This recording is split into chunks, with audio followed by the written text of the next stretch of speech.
Ano, go? What happened to us ba? We got lost. We're supposed to reach yung destination namin mga 20 minutes, 25 minutes. But Running to an we ETC. decided kasing setting, we set it at toll, no, thinking na Shortest you distance. can pay in cash. Ito pwedeng cash mo na lang? Pwede cash when they don't know where the lane is. Oh, Mas no, hindi siya sabay na lane eh.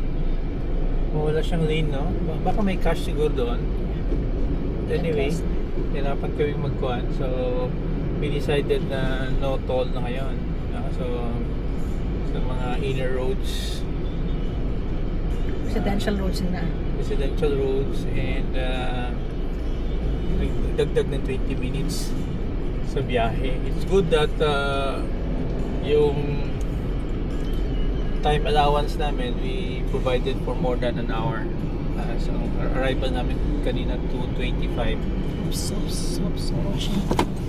It's a right of way. So done. So, bagal natin.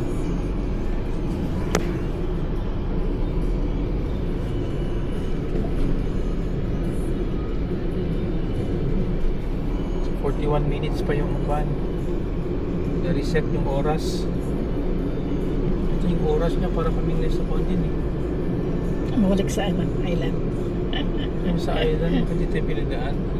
Mas sinet mo naman to, no? No toll, no? Ngayon, natol to. Pinaikot kami. Pero yun.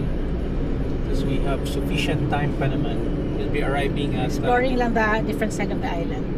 2:50. Inside roads to. Uy, ganda oh. Hello. Coastal road din to. Ganda.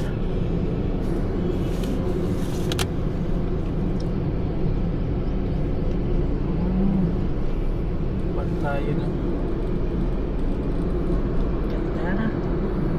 Para kami nag-sightseeing tour. Very nice. Ganda. Nice.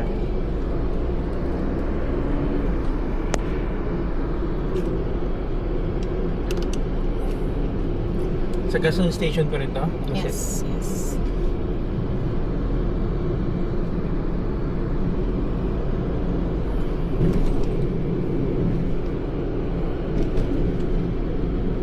So yung gasoline bar namin dito, only 2 bars na lang kami. This can reach yung destination pa namin.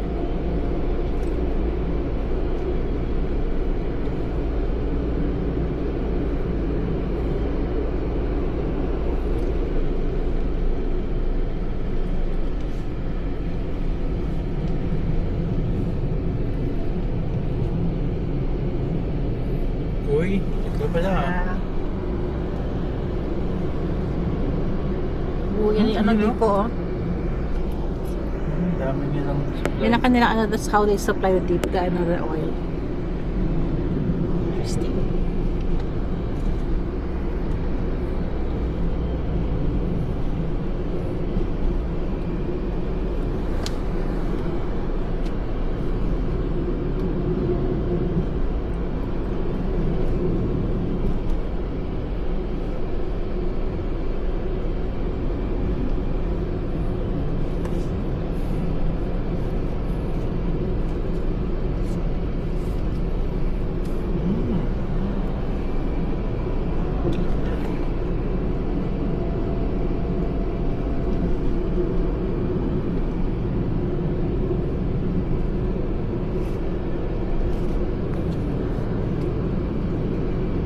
In 300 meters, turn right.